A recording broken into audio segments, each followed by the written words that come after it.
Villanova, the biggest favorite in like 8 years. Yeah, 6.5-point favorite over Michigan. Villanova, though, you could say is the best team all season long. They won the title a couple of years ago. They made Kansas look like a 12 seed last night. I mean, I'm sorry to offend any Jayhawks out there, but what's interesting about Villanova, they play a style of basketball that is very similar to some of the best NBA teams. Lots of three-point shooting, a lot of very accurate three-point shooting. So that's what you get out of Villanova, so expect that tonight. What about the money line? What's going to happen with cash?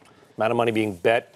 You said that if you win, you don't get any more money. So this is what's really interesting. This is what I think is the most complicated, complex story about the NCAA tournament is how they give out these payout units. So for every game a team in your conference wins, you get a unit, and the unit pays out over 6 years. So now... Wait, so if Xavier win, every round they won the Big East would get X number of units? Every round they win, that whole every round a conference school wins, the whole conference shares The whole conference. So even the worst team in the conference, they get pieces. They're rooting for Xavier or whoever it is. Rutgers will always get money from these Big Ten appearances, even though Rutgers hasn't made the tournament in years. They never will again. Gonzaga, who's the only school in their conference that makes the tournament, they share all the money with all the schools in their conference. So that's why a lot of these small schools in not good conferences, they end up switching. But what happens is you don't get money if you make it to the championship game, and you don't get extra money for winning. It stops once you reach the Final Four. But you just answered a question, thankfully, I've had for years, is why do certain teams move? Like Butler and Creighton, for example. There you go, because no matter what happens, now they're good in basketball, those teams. And so they make all the money for their conference in basketball, in their old conference. But a bad team would love a Creighton and a Butler because they're getting money as well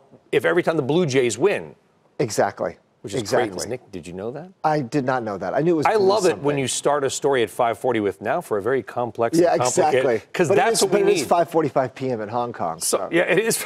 It's true, but we're not there, Eric. We're here. It's about $1.7 million over the course of the 6 years each unit. Yeah. So think about Loyola Chicago. They're making to the Final Four. That was about $8.5 million that will pay out over the course of 6 years. But I thought they had that game too. They were. I mean, first half they looked unstoppable, and then I think Michigan's depth got to them. That Mo Wagner, the giant center out of Germany. Moritz Wagner. He's going to be playing tonight against Villanova. So that's their one hope, that if they want to play with the big against Villanova's three-point shooting. Are you on Worldwide Exchange tomorrow morning?